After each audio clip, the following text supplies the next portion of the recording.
my second question,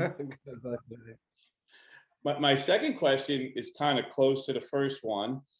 So you did grow up during segregation, and you did grow up when people were very prejudiced and racist in this country. Why do you not consider yourself a victim?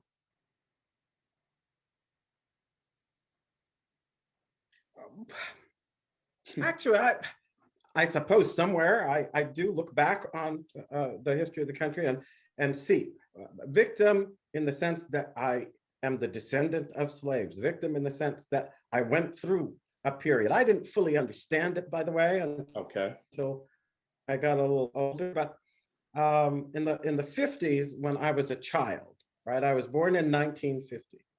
So I was a child during the 1950s.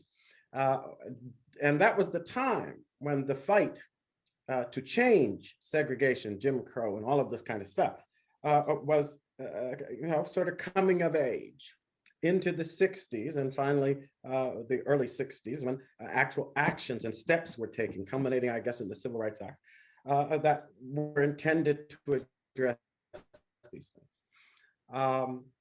And so I can remember, though it's not a memory that sort of weighs because I was personally feeling anything about it because I didn't understand it.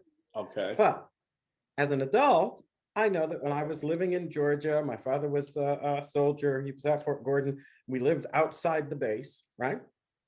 Because inside the base, they had already had an edict that abolished segregation and so forth and so on. Not to say that you can abolish it from people's hearts, because you can't with the snap of your fingers. But in terms of the regulations that governed military people, they were in place. And because being in the Army means you obey orders, most people obeyed the orders, right? But when you lived outside of that, you were off base, then you were encountering what was still the living reality of segregation. So you got on the bus and you had to sit in the back of the bus. And I can still remember that. So yeah, did I go through the experience? Sure. Did I find later in life, in various ways and relationships, that in high school and so forth, it affected my life? Sure. And it was hurtful, there's no doubt. And there was anger. But the thing that I'll never forget, and I suppose it's what they want us to forget now, is that all of that wasn't just a struggle for Black folks. It was a struggle for everyone who shared America's standard of justice and who had choices to make. And I guess what eventually led me to see that I couldn't get all involved in vengeance is that the fight to overcome what was wrong was not just a fight waged by Black folks. And contrary to BLM and all this garbage that I think it is garbage that they are pushing, the slogan Black Lives Matter is not a sufficient slogan, because according to the understanding of justice that made the breakthroughs, that gathered people of different backgrounds, white, Black, Asian, Jewish, Catholic, Protestant, around the issue of justice in America, that was the standard of, in the eyes of God, all human lives matter. Amen. And should be treated according to his goodwill. Amen. You see that? Awesome. That was the breakthrough. And it wasn't a breakthrough for Black people or white people. And one of the things that Martin Luther King repeatedly said that I think was simply a profound truth is that in the eyes of God, when you depart from the standard of justice with respect to any human being, you have in fact turned your eyes away from God's intention for every human being. Amen. And therefore, it's not something you're doing alone. It's not something that you're doing against white people or against this one. You know, you're fighting against injustice. And white people, Black people, Asian people, Jewish people, Catholic people, Protestant people, we all benefit from that fight.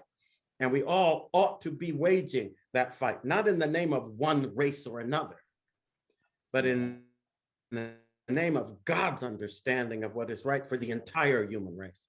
It becomes automatically, therefore, a I don't know, a vocation that sees how we are one, right? And not by, how can I put it, trying to pretend that we should look away from the diversity that God has sort of emblazoned everywhere in his universe. And we all know that it wouldn't be nearly as beautiful and awe-inspiring if it didn't have all these different wonders in it. A matter of fact, almost everywhere you look, whether it's on the bright sunny days by the beach or on the dark days under the storm, you see something that God has made that is impressive, that moves your heart, that awakens your spirit. And that being understood, the aim of our lives is to try to respect the balance that he has imbued, so that all those differences have significance to God and therefore should be significant to us. And yet in the midst of them, we are standing on the common ground of his goodwill for the existence of all, right? Wow. And that's true of human beings. I think, the truth behind the climate change concern is that it's also true of how we regard the world at large, not just as a thing to be abused by us for our own purposes, but a thing that accords with the intention of God and therefore should be used by us with respect for his will, just as we are supposed to relate to one another on that basis. And this is a clear, coherent understanding, but the implication that you then must take what appears to be unimportant in the universe and see it with the eyes of God, the sort of widow's mite instruction, right? That allows you to understand that as you accord in your actions with God's will, the world may see you as insignificant, but God sees you as someone lifted up to the greatness that conforms with his conception Amen. of the world itself. It is actually quite beautiful. And I think the root of it is not something you see apart from Christ. And I can't say that I'm a big expert in all different kinds of religions. And there are many that kind of are more open, if I can put it this way, to the truth that Christ represents. But in particular, the concern to make sure that we respect the lowly, that was a preoccupation that we see in the world, not just what we think is big and great and important, but understand that in the littlest things, the conformity to God's goodwill makes them also good and great and important, whether we're talking about human beings or whether we're talking about other animals in the universe or whether we're talking about the provisions God has made for our nourishment in terms of our bodies, but also in terms of our hearts, minds, and the things that allow the universe to play like a beautiful piece of music that can nourish us in ways that we only discover if we open ourselves to the truth of it, but which are there in all kinds of forms, including the little things that show how much care he has taken to make his world complete, to perfect it in his love.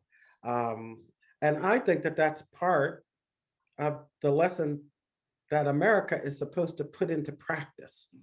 In other words, we took on the task of doing things in a way that would draw people from all over the world who had been mostly in human history diffident and worried about each other and afraid of each other and fighting and killing each other. We were to stand on a common ground that introduced people to the community that is not created by our will or our skin color or anything else, but by God's goodwill and his intention for his universe and for human beings within it. That is so beautiful. So I have spent a lot of time, and I think we're in the midst of a great crisis right now about this, and we'll see how it goes. But I think it's worth fighting for this country. It's worth fighting for our vocation. Amen. Amen.